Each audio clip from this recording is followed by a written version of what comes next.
when Kiss ruled the world. Back in 1974, Kiss were still pretty green.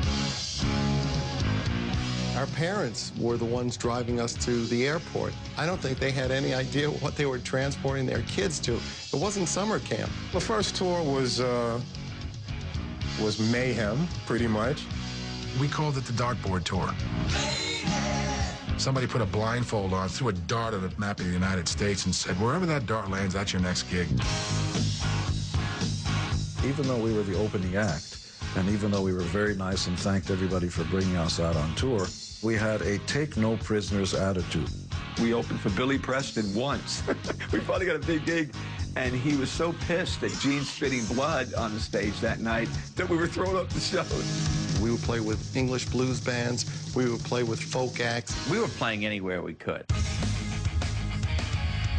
You'd go into a town and people would look at you like, what? Not everyone in town embraces four tall, leather-clad, painted-faced guys from New York, you know? We played Alabama, and Ku Klux Klan had these huge posters, hide your children, Kiss is coming to town. And so immediately Bill goes, we're going to do this show, and we're going to stay in one room, and we're going to lock the doors and put the furniture up against the doors, and we did. When we would go on stage, I would look out there, and there would be people hysterical laughing at us. Nobody knew who the hell we were. It took a couple of songs to win the crowd over. A special guest tonight, Kiss. When I saw Kiss on stage, I knew that they were something special. We started to build quite a following. Kiss came out and just blew everyone away because of the makeup, the loudness, the in-your-face attitude that they had. The breadbasket of the country, that Midwest, was a rock and roll haven. They loved their rock and roll. The Midwest is very work-oriented, blue-collar, and I think what they appreciated about Kiss is that they absolutely went out on stage and worked their tails off to give you a good show. I think people were curious. We weren't the first group to ever wear makeup, but we were the first group to take it to the extreme that we did. You show us everything you got. The music was solid, but I mean, the show made up for whatever the music lacked. Whoever you talk to, whoever anybody spoke to, you got to see these guys. I mean, the bass player spits fire. You know, there are bombs going off all over the place. Shooting drumsticks and fog machines and little trip lights and levitating drums.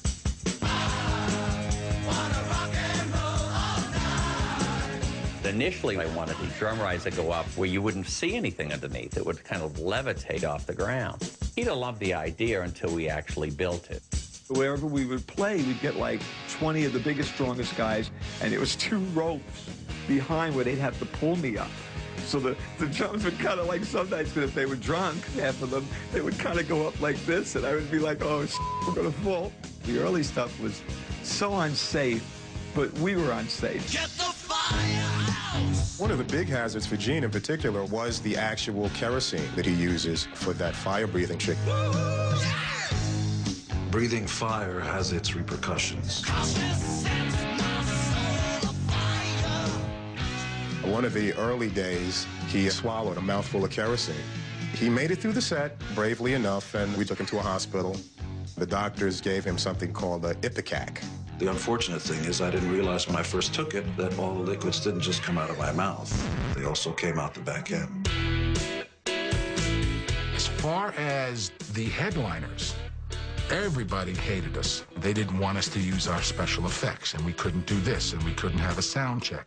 Major groups would say, no, we don't want Kiss. No, definitely not that makeup band. And their manager would say, but if you have the makeup band, we'll sell out and you'll make more money. There were times when the headline act would come over and say, listen, JR, you really don't want to go on after these guys. We'll act as special guests tonight. You guys close the show. Kiss was opening for Black Sabbath, and Geezer Butler, the bass player of Sabbath, comes over and stands next to me. And I was being who I am on stage. And I went, yeah, how you doing? Wow! And he ran off. Ozzy, in retrospect, later came back and said, that's when I knew Black Sabbath days were over. Because when you let the opening band spook you, it's just a matter of time. Rock and roll! We were on tour all the time. I was a 24-hour whore. All I ever thought about was sex. I couldn't wait to get off stage so I could go back to the hotels and do the encores. As far as Gene, really, he didn't have a whole lot to do to occupy his time at 1 o'clock in the morning in Podunk, wherever, you know. He was on a constant prowl. The maid came to clean the room. I did her. I went to get a checkup. The nurse was there. Boom, did her. There wasn't a girl that was off limits. And I enjoyed every one of them. A lot of the groupies were just blown away by the spectacle. Women would drive hundreds of miles overnight from gig to gig. You know, Gene's trademark where he would do his point and all that, that was the trigger. It was part of the show, but he incorporated that into identifying what he wanted. If I saw a girl in the audience, I'd look over to my roadie, 14-3. 14 rows, 3 from right to left, you go 3, bring that one back. These guys, you know, they were wild. We were pretty full of ourselves. We thought we were quite big, and we were going to do a photo shoot, so we put on our outfits and proceeded to walk to Central Park. And we're just trotting through Central Park like it's nothing. And we went with the idea of freaking people out and getting these great reaction shots. We got reaction shots. It looked like an old woman was looking at her canaster partner. Only in New York will you see that, where you can walk by somebody with Kiss makeup on and there'll be no reaction. She looked good, she looked hotter than hell. The back cover shot that appeared on the Hotter Than Hell album got so out of hand and crazy. Norman Seeff was the photographer chosen to shoot the album cover. He came up with this idea of a Fellini-esque scene. Had people dressed like birds, had women painted silver, and only had thongs on. I remember thinking, this is great, but it calls for being a little looser. The photo shoot turned in to like the biggest party in the world. You know, there was guys kissing girls, girls kissing guys, guys kissing guys, girls kissing girls. Yeah, everything went at that photo shoot. I had this girl with some sort of a head on her, and then Paul was in some bed with some other girl.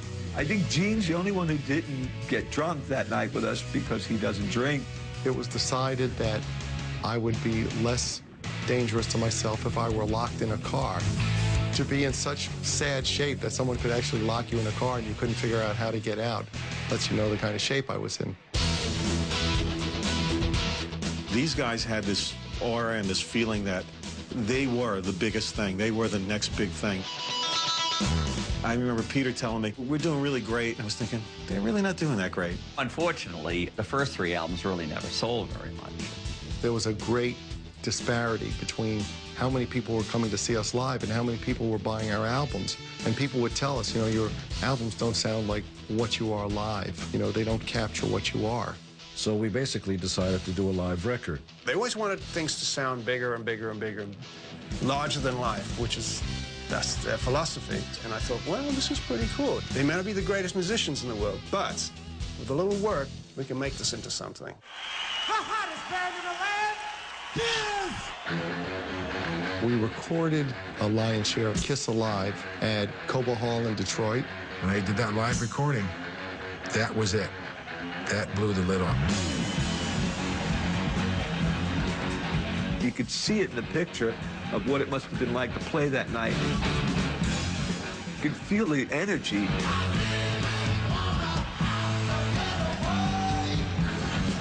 It was just magic, man. It was really magic. Kiss is a band that needs to be seen to be heard. This allowed you to relive that concert experience time after time after time after time.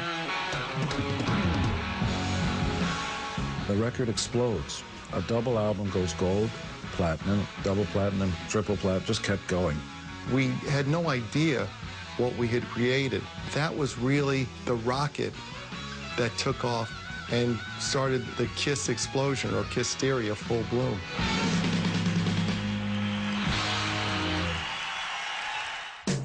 Coming up, Main Street gets a makeover. It was like another planet. It was like our planet. Everyone looked like us. It was like Kiss World. Next on When Kiss Ruled the World.